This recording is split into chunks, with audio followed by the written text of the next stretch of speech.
ભાવનગર જિલ્લાના તળાજા તાલુકાના શોભાવડ ગામે સભ્ય સમાજને કલંકિત કરતો કિસ્સો પ્રકાશમાં આવ્યો છે, જેમાં 3 દલિત બાળાઓ પર આજ ગામના 4 યુવાનો દ્વારા 2 વર્ષ સુધી દુષ્કર્મ આચરી શારીરિક શોષણ કરવામાં આવ્યું। આ ઘટના પ્રકાશમાં આવતા આ ઘટનાના ઘેરા પ્રત્યાઘાત પડ્યા છે અને દલિત સમાજમાં રોષની લાગણી ભભૂકી ઉઠી છે। આ ઘટનાના પગલે છેક ગાંધીનગરથી દલિત સમાજના આગેવાનો ભાવનગર દોડી આવ્યા છે।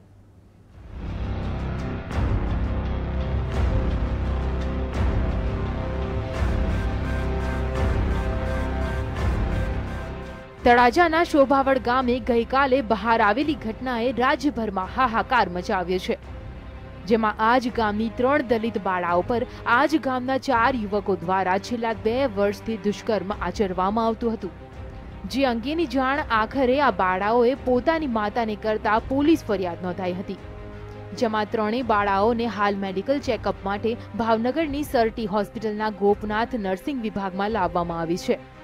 આ બનાવની જાણ જિલ્લા પોલીસ વડાને થતા તેઓ પણ ત્યાં દોડી ગયા હતા અને આ ગંભીર બનાવ અંગે તપાસના આદેશ કરી દેતા 4 યુવાનો પૈકી 3ની અટકાયત કરવામાં આવી હોવાના સમાચારો મળી રહ્યા છે।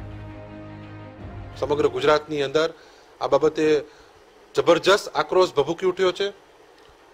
અમે સ્થળની તપાસ કરવા જવાના છીએ, તે ગામની પણ મુલાકાત લેવાના છીએ।